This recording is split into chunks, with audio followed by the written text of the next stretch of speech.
Olá! Nessa aula eu vou abordar sobre os filos Actinidae e Ctenófora.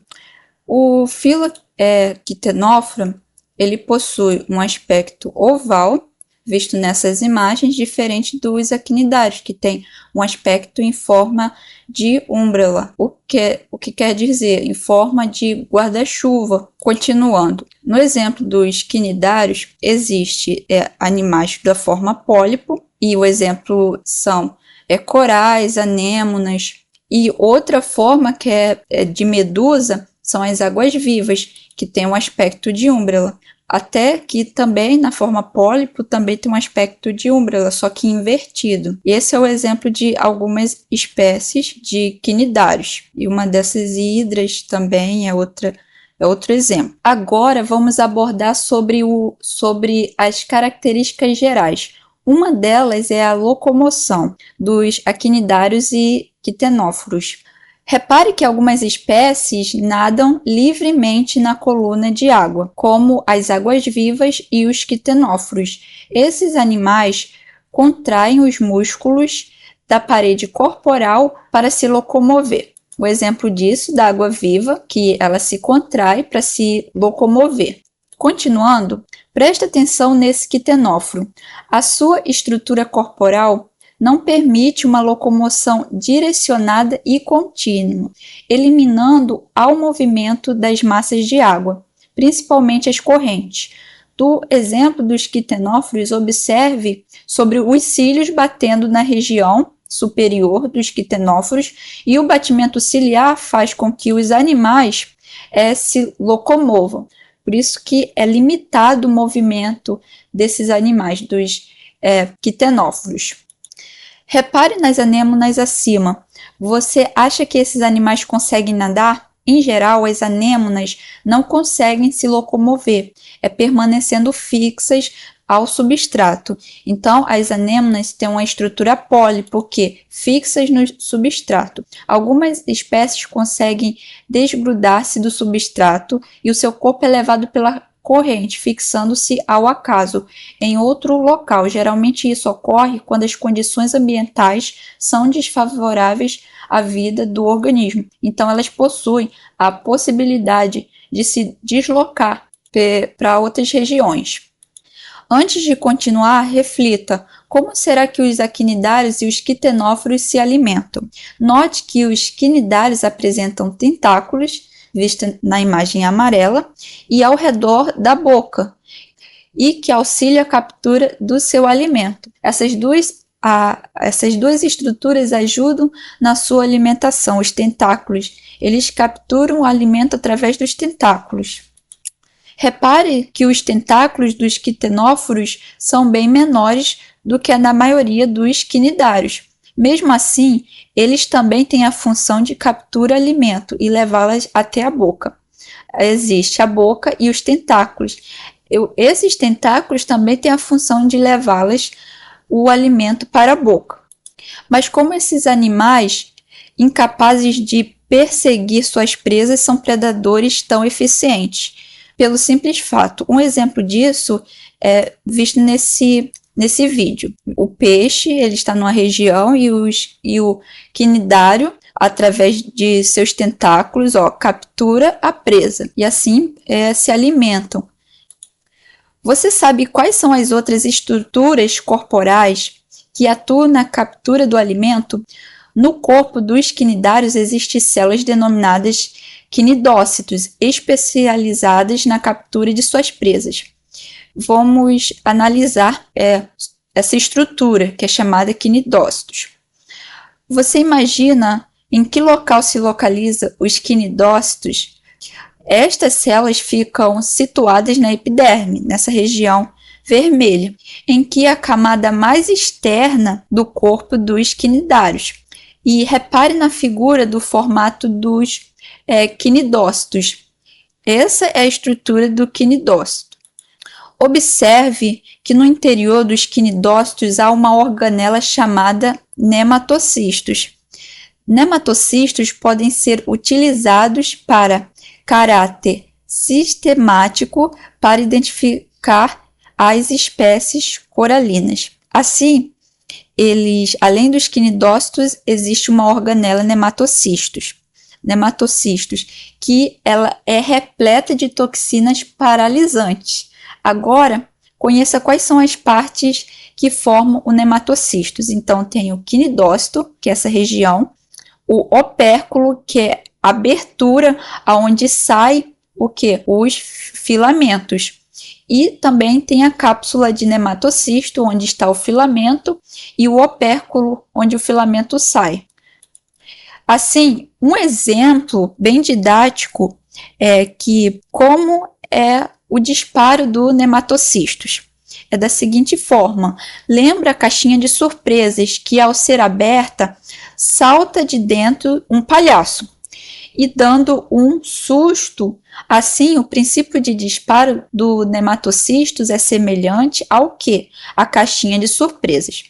O exemplo: dessa forma, quando o nematocisto é estimulado, o opérculo se abre, que é a tampa, se abre e é projetando filamento para fora, que penetra em sua vítima, injetando a toxina paralisante. Então, tem o opérculo, que é a tampa, tem o filamento e tem a cápsula do nematocistos, que o filamento vai injetar na sua presa.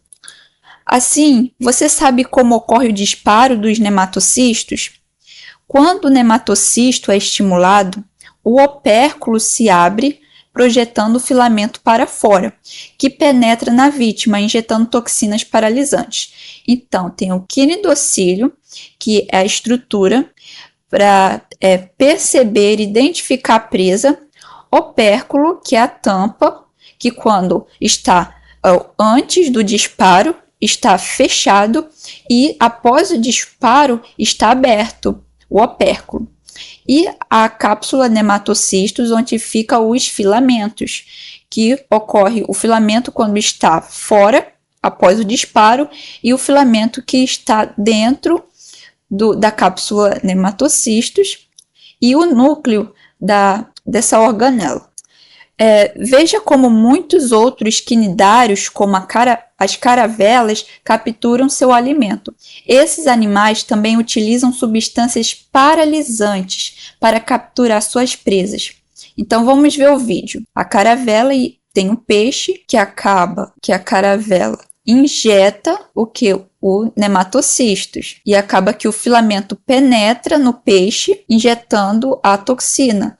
Existe a toxina, o filamento e o nematocistos. Agora, vamos abordar sobre a estrutura do corpo. Pare e pense. Quem são os mais complexos? Os corais, as anêmonas, as águas-vivas, a hidra, os quitenóforos ou as esponjas?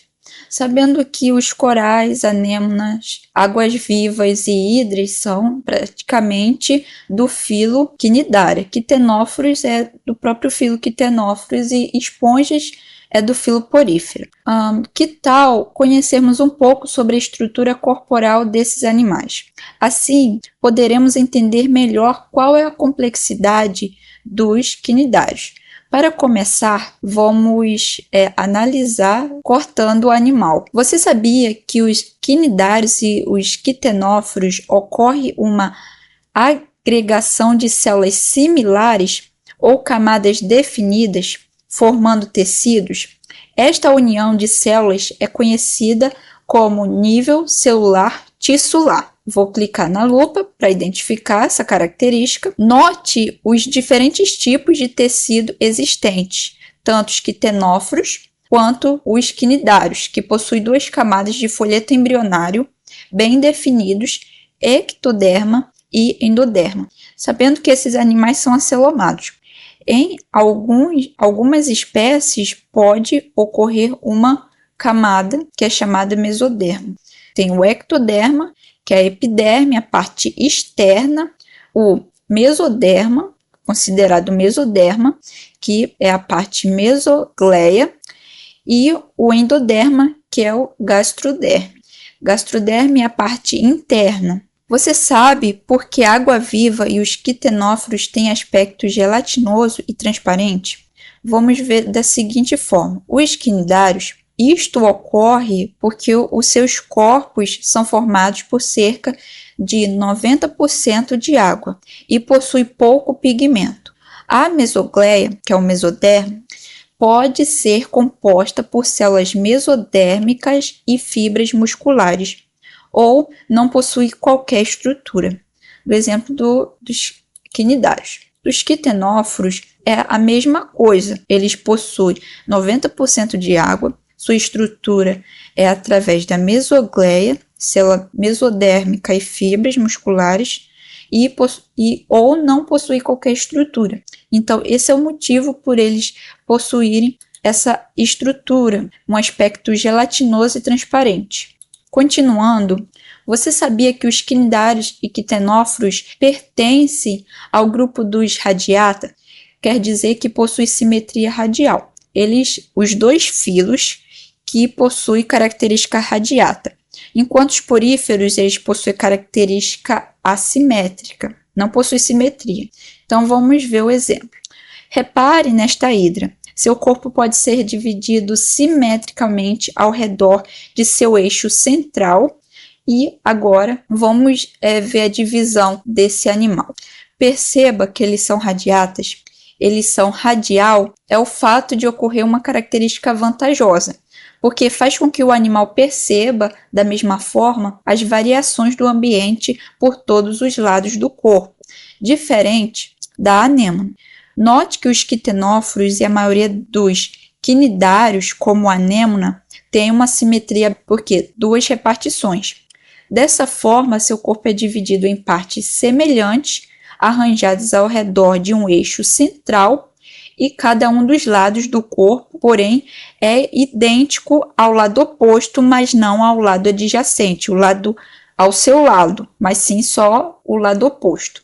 Vamos ver os motivos. Então, ele possui duas repartições, e por isso que o lado oposto possui a mesma divisão, mas os lados adjacentes não possuem. Outro fator que vamos analisar é o sistema nervoso, muscular e trocas gasosas dos quinidários. Você imagina quais foram os primeiros organismos a possuírem células nervosas? Isso mesmo, foram os quinidários. Vamos usar o estilete para identificar sua estrutura. Vamos analisar o sistema nervoso dos quinidários. Observe como as células nervosas, que é o caso dos protoneurônios desses animais, são bem mais simples que os dos outros metazoários, mas também exercem funções importantes. Os protoneurônios formam uma rede ao longo da parede corporal, unindo a base da gastroderme, que é o interior, e a epiderme, que é a parte exterior. Repare, nos corais e quitenóforos, não há concentração de células nervosas, formando um glândula, um cérebro, um sistema nervoso central. Eles não possuem esses tipos de sistema, que é no caso dos metazoários mais complexos. E esse caso, as células nervosas protoneurônios se distribuem dessa forma. Ampliando esse sistema, note que o sistema neurovascular nos quinidários é formado por vários tipos de células que mantêm contato direto com as outras partes. Agora, vamos conhecer quais os tipos de células que fazem parte desse sistema neurovascular. Existe a célula do epitélio vascular, possui as células nervosas, célula sensorial e as miofibrilas desse sistema neurovascular. Agora, vamos analisar o sistema muscular. Agora, vamos conhecer um pouco sobre o funcionamento do sistema muscular dos quinidários e quitenóforos. O sistema muscular de quinidários e quitenóforos é responsável pela contração e relaxamento corporal. Também auxilia na captura de alimentos, levando para a boca. O exemplo disso, note que as células musculares se prolongam e se ancoram na mesogleia, que é a parte entre o ectodermo e o endodermo, formando feixes de músculos longitudinais e circulares. Agora, veja quais as células que compõem o sistema muscular. Existe a célula do epitélio muscular, a célula glandular, célula nervosa, que é da epiderme, o quinidócito, que é a célula que serve como defesa e também para captura de alimentos. Também célula nutritiva muscular, ectoderma, que é a epiderme, parte externa, a mesoderma, que é a mesogleia, que é entre o ectoderma e o endoderma, e o endoderma, que é gastroderma. Você vai ver como os feixes da musculatura dos tentáculos ajudam a captura de alimento levado pela boca. Perceberam na imagem que aqui é o alimento que através dos tentáculos eles direcionam para a boca no centro da sua estrutura, no caso da anêmona. Ou seja, agora vamos analisar as trocas gasosas. Você já parou para pensar como os quinidários e quitenóforos respiram? Os quinidários e quitenóforos não possuem um sistema respiratório como pulmões ou brânquias.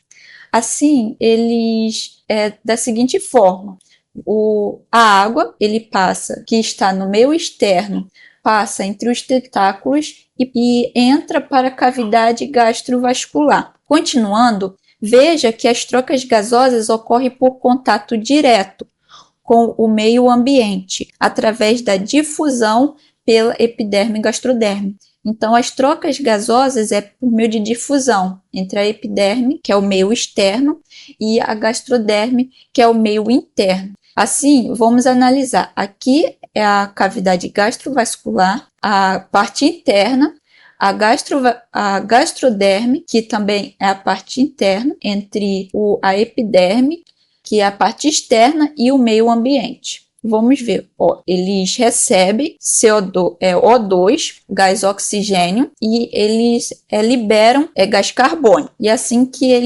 eles passam, recebem e liberam os gases.